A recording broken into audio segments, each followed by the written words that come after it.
हाय बाळांनो, कसे आहात तुम्ही सगळे? आज आपण एक अतिशय सुंदर आणि निसर्गरम्य अशी कविता शिकणार आहोत बरं का. तुम्ही सांगा, कवितेचं नाव काय आहे? अगदी बरोबर ओळखलत. जिकडे तिकडे पाणीच पाणी. हे शीर्षक ऐकताच आपल्या डोळ्यासमोर एक सुंदर चित्र उभं राहिलं ना? सांगा बघू, काय उभं राहिलं तुमच्या डोळ्यासमोर? धो मुसळधार पाऊस पडत आहे. सगळीकडे पाणीच पाणी झालेलं आहे. तेच आपल्या कवितेच्या शीर्षकाचं नाव आहे, जिकडे तिकडे पाणीच पाणी. आपल्याला स्क्रीनमध्ये पण दिसतंय काय आहे, सगळीकडे पाणी आपल्याला दिसत आहे. आणि आता ही कविता आपण शिकणार आहोत. सर्वप्रथम आपल्या कवितेचे कवी त्यांच्याविषयी माहिती जाणून घेऊया. शंकर वैद्य हे कवितेचे कवी आहेत.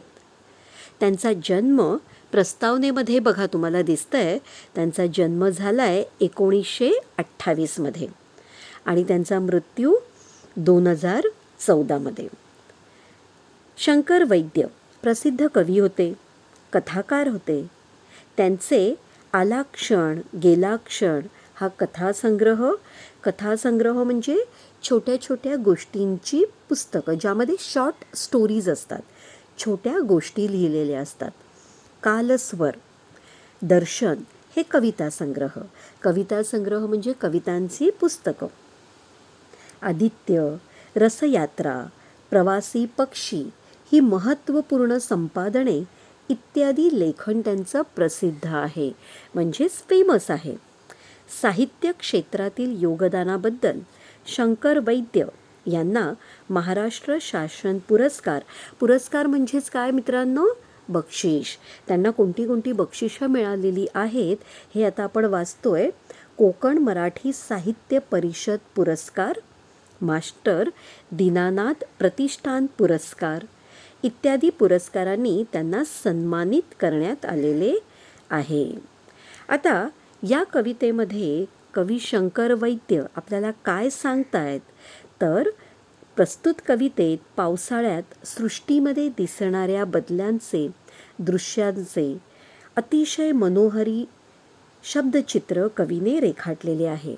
म्हणजेच पावसाळ्यामध्ये काय काय निसर्गामध्ये बदल होतात ना बदल. उन्हाळ्यामध्ये तुम्हाला जाणवत असेल कसं वातावरण असतं. जर तुम्ही एखादं झाड बघितलं तर उन्हाळ्यामध्ये दिसणारं झाड आणि पाऊस पडल्यानंतर त्या झाडामध्ये झालेले परिवर्तन हे नक्कीच तुम्हाला जाणवत असेल. तुम्हाला कळतंय मला काय सांगायचं आहे? पाऊस पडल्यानंतर सगळी सृष्टी, सगळा निसर्ग हा कसा होतो? हिरवाईने नटतो, बहरून जातो, अतिशय सुंदर दिसतो. जणू काही त्यांनी छान छान आंघोळ केलेली आहे, फ्रेश झालेले आहेत, ताजेतवाने अशी ही सृष्टी आपल्याला दिसायला लागते. कळतंय तुम्हाला काय सांगण्याचा प्रयत्न करतायत?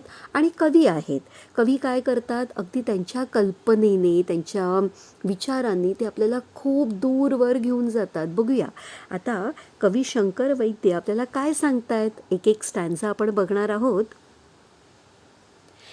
सुरुवातीला हे 4ही ओळी मी वाचते आणि नंतर एकेका ओळींचा अर्थ तुम्हाला समजावून सांगते. जिकडे तिकडे पाणीच पाणी, खळखळणारे झरे, झुळझुळणारे गवत पोपटी, लवलवणारे तुरे. जिकडे तिकडे पाणीच पाणी. आपली नजर जाईल तिकडे. जिकडे तिकडे म्हणजे जिथपर्यंत आपली नजर जाईल, जिथपर्यंत आपल्याला समोर दिसतंय तिथपर्यंत आपल्याला काय दिसत आहे? पाणीच दिसत आहे, दुसरं काहीही दिसत नाही आहे. आता हे सगळं कसं होतं? सतत पडणाऱ्या पावसामुळे. आजही बघा शाळेला सुट्टी दिलेली आहे, बरोबर आहे ना? मी देखील घरीच आहे. का बरं सुट्टी दिली आहे? कारण अतिशय मुसळधार पाऊस पडत आहे आणि या पावसामुळे सगळीकडे काय झालेले आहेत? पाणीच पाणी झालेलं आहे. काही ठिकाणी तर घरांमध्ये देखील पाणी शिरलेलं आहे. परंतु निसर्गामध्ये काय होतं? या पावसामुळे नद्या, ओढे, झरे, तलाव आणि धबधबे पाण्याने पूर्णपणे भरून वाहू लागतात. डोंगर, डोंगर म्हणजेच काय, माउंटन. डोंगरावरून पाणी वाहते, शेतामध्ये पाणी साचते आणि रस्त्यांच्या कडेलाही पाण्याचे छोटे प्रवाह तयार होतात. त्यामुळे संपूर्ण परिसर जणू काही जलमय होतो. बरं, आता कधीकधी हे सगळं जे आपण डोंगरामधलं किंवा निसर्गातलं चित्र बघतोय, आता यापूर्वी जे काही मी तुम्हाला बोलले की सगळीकडे पाणी झालं आहे, काही घरांमध्ये देखील पाणी झालेलं आहे, हे कशामुळे झालं असेल? कोणी उत्तर देऊ शकेल? येस, बरोबर बोलताय. काय होतं आहे? प्लॅस्टिक. आपण काय करतोय, जे काही प्लॅस्टिक वस्तू वापरतो त्याचा निचरा, त्याचा तो जो काही कचरा आहे तो आपण इतरत्र कुठेही टाकतो. त्यामुळे काय होतं, ही जी नाली आहेत ही सगळी काय होऊन जातात, भरल्यानंतर त्यांना वाहण्यासाठी, ते पाणी निचरा होण्यासाठी जागाच राहत नाही आहे. कारण हे सगळं जे काही होतं आहे हे आपल्या चुकांमुळे होत असेल, बरोबर आहे ना? मग आपण कसली काळजी घेतली पाहिजे, तर आपण निसर्ग स्वच्छ ठेवायला मदत केली पाहिजे. प्रत्येकानेच विचार करूया की आपल्याला निसर्ग हवा आहे. जसं आपण बघितलं की या निसर्गामध्ये किती सुंदर बदल होत आहेत, पण तो निसर्ग जपण्यासाठी, निसर्गाची काळजी घेण्यासाठी आपणच पुढे व्हायला हवं आहे. पहिली ओळ सगळ्यांना समजली आहे. जिकडे तिकडे एव्हरीवेअर पाणीच पाणी. सगळीकडे आपल्याला काय दिसतं आहे, वॉटर दिसत आहे. पाणी समानार्थी शब्द जल. सगळीकडे काय दिसत आहे, पाणी दिसत आहे. आपण दुसरी ओळ आता लक्षात घेऊया. खळखळणारे झरे. खळखळणारे म्हणजेच आनंदाने डोंगरामधून काय होतं आहे, आनंदाने मधुर आवाज. हा एक साऊंड आहे, खळखळणारा हा एक साऊंड आहे. त्या माउंटनमधून, त्या डोंगरामधून जे काही नैसर्गिकरित्या पाणी येतं, पाण्याचे प्रवाह वाहताना आपल्याला दिसतात, त्याचा अगदी शांतपणे जर तुम्ही ऐकलं ना तर त्याचा असा एक साऊंड आपल्याला ऐकायला येईल. आणि म्हणून इथे कवी म्हणतायत की हे झरे कसे आहेत, खळखळणारे आहेत. हा निसर्गातला आवाज आहे आणि हा अगदी एखाद्या म्युझिकपेक्षा कमी नाही आहे. तुम्ही कधीतरी बघा, डोंगराळ भागामध्ये जा, काळजी घेत आईबाबांबरोबरच, आणि तिथे येणाऱ्या त्या पाण्याचा आवाज ऐका. तो आवाज खरंच मनाला खूप शांत करतो आणि एक वेगळाच आनंद आपल्याला मिळतो. झुळझुळणारे गवत पोपटी. तिसरी ओळ आपण बघतोय, झुळझुळणारे गवत पोपटी. आता सगळीकडे पाऊस पडलेला आहे आणि या पावसामुळे सगळं वातावरण हिरवं झालेलं आहे. इथे गवत, ग्रास, हिरवंगार असं ग्रास उगवलेलं आहे आणि हे कसं दिसतंय, पोपटी, ग्रीनिश, जसं पॅरेटचा रंग असतो की नाही तसं हे गवत आपल्याला दिसत आहे. आणि लवलवणारे तुरे. लवलवणारे म्हणजेच अगदी ते तुरे म्हणजेच काय, गवताचे शेंडे. हे आपल्याला कसे दिसत आहेत, अगदी छान नाचतायत. ठीक आहे. आणि हे अगदी निसर्ग लवलवणारे, सतत डोलणारे. ते कसं डोलतात, कारण हवा येते, वारा येतो आणि हे गवताचे जे तुरे आहेत हे त्या हवेबरोबर, त्या वाऱ्याबरोबर जणू काही तालामध्ये छान नाचत आहेत. संपूर्ण निसर्ग जणू काही नाचताना आपल्याला दिसत आहे. पहिल्या कडव्याचा सारांश परत एकदा मी सांगते. या चारही ओळींचा अर्थ, सर्वत्र पाणी पसरलेले आहे, खळखळत वाहणारे झरे, हिरवेगार पोपटी गवत आणि वाऱ्यावर डोलणारे तुरे. या चारही ओळींमधून पावसामुळे निसर्गात निर्माण झालेला उत्साह, चैतन्य आणि सौंदर्य आपल्या मनामध्ये जिवंत होत आहे. सगळ्यांना समजले आहे ह्या चारही ओळींचा अर्थ? व्हेरी गुड, शाबाश. आपण पुढे जाऊया बाळांनो. नवी लकाकी झाडांवरती, सुखात पाने फुले नाहती, पाऊस वारा झेलित जाती, भिरभिरती पाखरे. जिकडे तिकडे पाणीच पाणी, खळखळणारे झरे. नवी लकाकी झाडांवरती. या ओळीमध्ये कवींना काय सांगायचं आहे? पावसामुळे नवीन लकाकी म्हणजे चमकदारपणा, टवटवीतपणा हा झाडांवरती आलेला दिसत आहे. नवीन न्यू असं छान चमकदारपणा, फ्रेशनेसपणा या झाडांवर आपल्याला दिसत आहेत. सुखात पाने फुले नाहती, आणि यामुळे हे पानं, झाडांची जी पानं आहेत, फुलं आहेत, ही सगळी आपल्याला सुखात नाहती म्हणजे जणू काही छान अंघोळ करत आहेत असं वाटत आहे. आनंदाने, मजेने पावसाच्या पाण्यामध्ये ही पानं आणि फुलं काय करत आहेत? पानं म्हणजेच काय? लिव्स, झाडांची लिव्स, फुले फ्लॉवर, हे सुखामध्ये, हॅपीली, आनंदाने हे काय करत आहेत? आंघोळ करत आहेत. पाऊस वारा झेलित जाती, भिरभिरती पाखरे. आता इकडे हा जो पाऊस आहे, पावसामुळे कधी कधी तुम्ही बघा खूप जोरात असा वारा येत असतो आणि त्यातून भिरभिरत आनंदाने, भिरभिरती पाखरे म्हणजे आनंदाने पाखरे म्हणजेच पक्षी उडत आहेत. इथला हा जो पाऊस पण त्यांच्या अंगावर पडतोय, पावसामुळे येणारा जो काही जोरदार हवा आहे तो सगळा झेलने जणू काही कॅच करत आहे. कोण करत आहेत? तर आनंदाने उडणारे पक्षी. पाखरे म्हणजेच कोण? पक्षी. जिकडे तिकडे पाणीचं पाणी, खळखळणारे झरे. इथे कवी आपल्याला काय सांगत आहेत? या कडव्यामध्ये कवीने पावसामुळे झाडे, झुडपे, पाने, फुले आणि पक्ष्यांमध्ये निर्माण झालेला आनंद इथे जिवंतपणे रेखाटला आहे. म्हणजे अगदी लाईव्हली त्यांनी सांगितलेलं आहे की पाऊस पडत आहे आणि हा फक्त पाऊस पडत नाही आहे. जेव्हा पाऊस पडतोय त्यावेळी संपूर्ण निसर्गाला तो स्वच्छ करतोय, ताजंतवानं करतोय, उत्साही म्हणजे एनर्जेटिक बनवतोय. झाडांना नवीन पालवी आलेली आहे, फुले सुगंधाने दरवळत आहेत, पावसाच्या सरी सगळ्या मस्त छान खेळताना वाटत आहेत, पक्षीही आनंदाने भिजत आहेत. आणि इथे आपल्याला कवी काय सांगतायत? पावसामध्ये हे नवीन उत्साह आपल्याला सगळीकडे दिसत आहे. सर्वांना समजलेला आहे हा सेकंड जो काही कडवं आहे, दुसरं कडवं सगळ्यांना समजलं आहे? अगदी छान, सगळे हुशार आहात तुम्ही. पुढचं कडवं आपण आता बघूया. हसत भिजती निळसर डोंगर, उड्या त्यातुनी घेती निर्झर. कडेक पारी रानो रानी, नाद नाचरा भरे. जिकडे तिकडे पाणीच पाणी, खळखळणारे झरे. इथे कवी काय सांगतायत? तर हसत भिजती निरसळ डोंगर.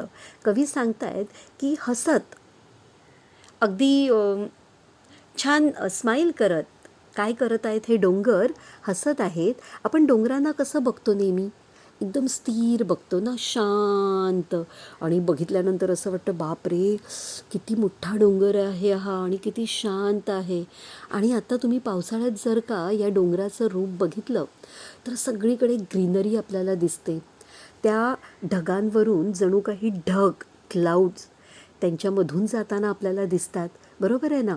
आणि ते इतकं सुंदर दिसतं, इतकं लाईव्हली दिसतं, इतकं जिवंत दिसतं की जणू काही आपल्याला वाटतं की हे जे सिरियस असे डोंगर होते हे आता किती छान हसतायत. हे सगळं कवीच्या कल्पनेतून आपल्याला सांगत आहे. आणि म्हणून कवींना हे डोंगर कसे दिसत आहेत? हसताना दिसत आहेत. त्यात उड्या त्यातूनी घेतीन निर्झर. आता यामधून उड्या मारत आहे. कोण उड्या मारत आहे? निर्झर म्हणजेच काय? डोंगरावरून वेगाने कोसळणारा झरा, धबधबा, जे आपल्याला माउंटनमधून दिसतं बघा.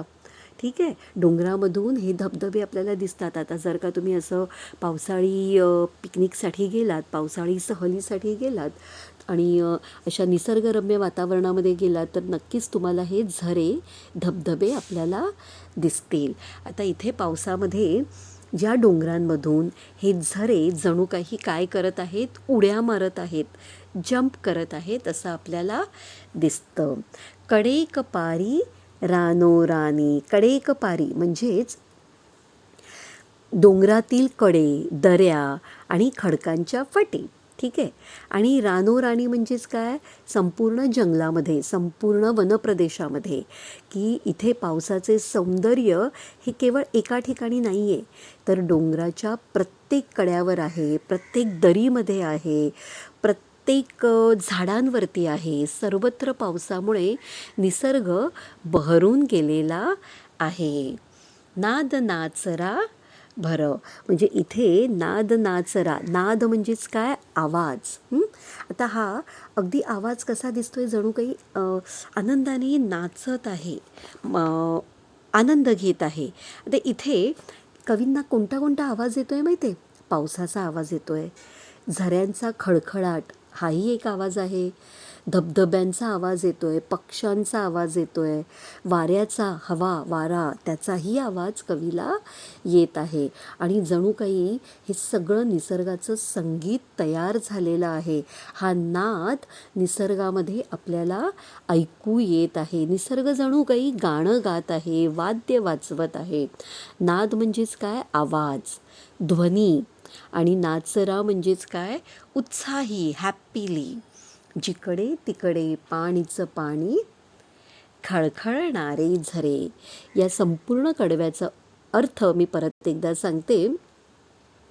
या कडव्यात कवी शंकर वैद्य आपल्याला काय सांगतायत, पावसाने नटलेल्या डोंगरांचे आणि त्यातून वाहणाऱ्या निर्झरांचे अत्यंत जिवंत चित्र कवीने या कवितेत रेखाटले आहे.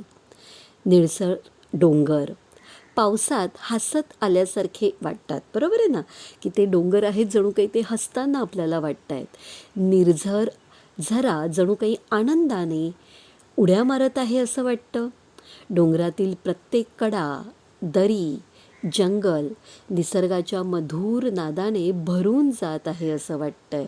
आणि त्यामुळे हे वातावरण, हे पावसाळी वातावरण अतिशय आनंदी होऊन गेलेलं आहे.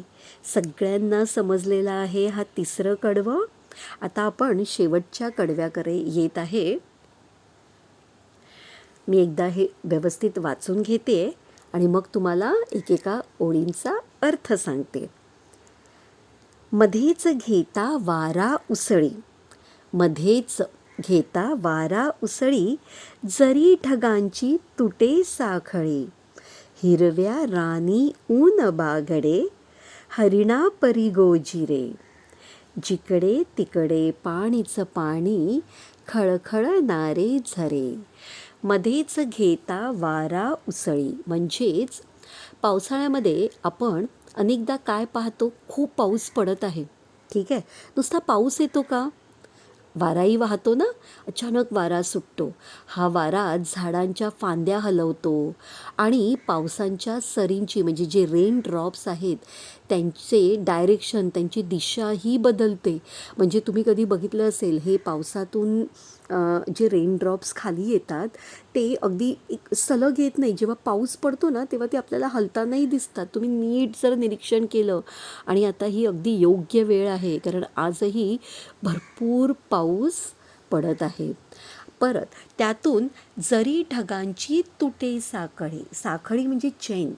इथे ढगांनी, ढग म्हणजे क्लाउड्स, पाण्याने भरलेले हे जे ढग आहेत ते जणू काही साखळी करून, एक चेन करून चाललेले आहेत. ही कवी मनाची कल्पना आहे बरं का. आता इथे हे सगळे काय करत आहेत, एक चेन करून चाललेले आहेत आणि जोराचा वारा येतो आणि ती चेन तुटते. हे ढग तुटलेले दिसतात किंवा एका ठिकाणाहून दुसऱ्या बाजूला आपल्याला सरकलेले दिसतात आणि मग आकाशात थोडी मोकळी जागा तयार होते. ठीक आहे. जेव्हा ही ढगांची साखळी, शृंखला तुटते तेव्हा आकाशामध्ये काय होतं, एक जागा तयार होते. छान असं थोडंसं वाटतं की आता पाऊस थांबला असेल. ढगांची ही साखळी खरं साखळी नसते, ही कवीने केलेली कल्पना आहे. एक ढगांची साखळी म्हणजेच काय, एकमेकांना जोडल्यासारखे दिसणारे ढग. ठीक आहे. हिरव्या रानी ऊन बागडे, हरिणा परी. आता इथे कवी काय सांगतायत की ढग जेव्हा बाजूला होतात, बाजूला सरकतात, तेव्हा सूर्यकिरण म्हणजेच जे सन रेज आहेत हे पृथ्वीवर पडू लागतात. मग इथे कवी काय म्हणतायत की ही सूर्यकिरणे जेव्हा हिरव्या जंगलात सर्वत्र पसरू लागतात तेव्हा हे सगळीकडे पांगते आणि हिरव्या रानी ऊन बागडे, त्या हिरव्या रानामध्ये ऊन जणू काही बागडताना, खेळताना, उड्या मारताना, कशासारखं हरिणापरी, हरिण डिअर कसं उड्या मारतं, सगळीकडे जंप घेत घेत पळतं की नाही, तसंच कविता काय दिसतंय, हे ऊन, हा सूर्यप्रकाश सगळ्या झाडांवर पडतो आहे आणि त्याचं सौंदर्य खूप असं मोत्यांसारखं सुंदर असं आपल्याला इथे दिसत आहेत. गोजिरे जिकडे तिकडे पाणीचं पाणी, खळखळणारे झरे. इथे कवी काय सांगतायत की सगळीकडे पाणीच पाणी झालेलं आहे आणि खळखळणारे झरे आपल्याला दिसत आहेत. पुन्हा एकदा आपण या चौथ्या कडव्याचा अर्थ बघूया. जोराचा वारा वाहतो आहे, ढग बाजूला सरकतात, त्यामधून सूर्यकिरणे हिरव्यागार जंगलावर पसरतात. त्यात सूर्यकिरणांची तुलना कवीने हरणाच्या सुंदर आणि चपळ अशा हालचालींशी केलेली आहे. म्हणजे जणू हरिण कसं उड्या मारतं तशी उपमा कवीने कोणाला दिलेला आहे, या हिरव्या रानात जसं ऊन बागडतं आहे तर कसं, तर हरणासारखं, हरिण जसं उड्या मारत पळतो तसं. त्यामुळे निसर्गाचं सौंदर्य अधिक प्रभावीपणे आपल्याला इथे दिसून येत आहे. ही कविता आपल्याला काय सांगण्याचा प्रयत्न करते जरा विचार करा. तुम्हाला काय वाटतं, आपण काय शिकतोय, आपल्याला काय सांगण्याचा प्रयत्न करतायत आपले कवी शंकर वैद्य? येस, बरोबर आहे. आपण काय करायला हवं, खूप गोष्टी आपल्याला शिकायला मिळतात. सगळ्यात अगोदर काय, तर निसर्गावर आपण प्रेम करायला हवं. निसर्गामध्ये जे असे सुंदर अशी जे ट्यून्स आपल्याला ऐकायला मिळतात, कोणती ट्यून, आत्ताच तर मी सांगितलं, सांगा. वाऱ्याचा आवाज आहे, पक्ष्यांचे सुमधुर संगीत आहे, वारा वाहतो तेव्हा त्या वाऱ्याचा एक वेगळा आवाज येतो, डोंगरांमधून झरे वाहतात त्या पाण्याचा, त्या धबधब्यांचा आवाज येतो आणि पक्ष्यांचे आवाज तर आहेतच. हे सगळे आपल्याला सुंदर असं म्युझिक हे कोण देतं आहे, तर निसर्ग देतो आहे. म्हणून निसर्गावर प्रेम करा. पावसाचं महत्त्व तुम्हाला समजायला हवं आहे. पर्यावरणाचं, एन्व्हायरमेंट, त्याचं रक्षण आपण करायला हवं आहे. जर झाडंच नसतील तर पाऊस कमी होईल की नाही, आणि पाऊस नसेल तर काय होणार, आपल्याला पाणी मिळेल का, नाही मिळणार. त्यातून आपली शेती, जे शेतकऱ्यांना शेतीसाठी पाणी आवश्यक असतं, कसं धान्य उगवणार, कसे फळं लावली जातील, त्यामुळे पाणी हे अतिशय महत्त्वाचं आहे. म्हणून आपण काय करायला हवं, निसर्गाचं संवर्धन करायला हवं, निसर्ग जपायला हवा. सगळ्यांना ही कविता समजलेली आहे. जर तुम्हाला याच्या प्रश्नांची उत्तरं हवी असतील तर तुम्ही प्लीज कमेंट बॉक्समध्ये लिहून जरूर कळवा. आणि व्हिडिओ जर तुम्हाला आवडला असेल तर लाईक करायला विसरू नका, कारण तुम्ही जेव्हा लाईक करता ना, एक वेगळी एनर्जी येते, मजा वाटते, असं वाटतं अरे वा, अजून छान आपल्या या बाळांसाठी छान अजून व्हिडिओ तयार करायला हवेत. तर तुम्ही प्लीज कमेंट करा, शेअर करा आणि सबस्क्राईब करायला विसरू नका. कविता आवडली असेलच तुम्हाला, ही कविता ट्यूनमध्ये आपण नेक्स्ट व्हिडिओमध्ये बघूया. आपला हा सिलेबस बदलल्यामुळे याची ट्यून अजून लावलेली नाही आहे. मी जेव्हा ही ट्यून लावेन तेव्हा तुम्हाला ही कविता गाऊन देखील दाखवेन. तर धन्यवाद. सगळ्यांनी काळजी घ्या. पावसाचा आनंद तर घ्याच, पण त्याचबरोबर स्वतःची काळजीसुद्धा घ्या.